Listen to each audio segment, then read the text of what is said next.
Hello, welcome pen friends.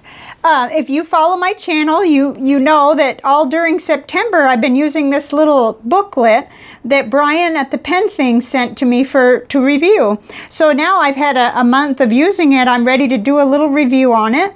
It's called an Ink Swatch Plot Log. And it comes with this little band to kind of keep it closed. It has really good thick paper in it, so that may be what the band is for. It just kind of helps you keep it closed.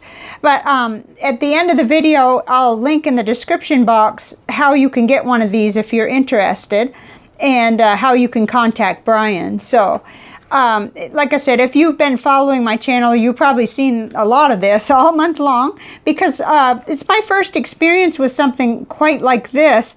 I use a pocket-sized currently inked book, but this one goes into more detail. It gives you a place, of course, for your little swatch. Let's make sure I'm holding that so you can see it. And it gives you a place for the ink and the pen and nib, the date, and then the date you cleaned. Well, every day this month I've been cleaning the pen out at the end of the day. It's an unusual month for me, September 2019. And then a place for you to put remarks, which is very handy, because there were lots of remarks I had each day with the ink for 30 inks, 30 days. And then it gives you all of these things that you can rate: saturation, flow, shading, bleeding and feathering, dry time, sheen, halo, shimmer, and then you can give it an overall rating. So this turned out to be just super good paper. Not one instance did it bleed through. And in the letter to me, he said it is 120 GSM Hewlett-Packard premium white paper. So I've had some experience with that, because a pen friend sent me some paper for my printer like that, and it's really nice paper. That's one thing I can say, that it holds the fountain pen ink really well. And then as the month rolled along, okay, there may have been a slight bit of bleeding there, but I had painted that on really hard, like really thick, I guess would be the way to say it. So, but none of the writing bled through, and it just was really interesting to me to kind of up the ante a little and learn about some of these things that I haven't really thought about. Like, it's just really been recently that I've even worried about dry time, and that was because I wanted to provide it for viewers who were interested. Where I run around with blotter paper and little papers underneath at my writing desk. I guess I'm really kind of lazy about dry time. I just go ahead and blot, and I don't wait around too much for things to dry. So it was a learning experience for me to try this for a whole month, because there were things that I hadn't really thought about. Well, is this negative or positive? But I think a lot of you would be more advanced in your fountain pen, I was going to say career, hobby, and you might find this would be right up your alley. I like it too. I just, there's so many places that I record, and mostly I just keep a great big fat ink journal for myself, but that's pretty extensive because I'm trying to review and compare so many inks. And then I keep the little small pocket-sized from currently inked, but that's a whole different thing, because it doesn't give you very much room, really. You only you're putting 3 inks on each page, so you can't even compare the two.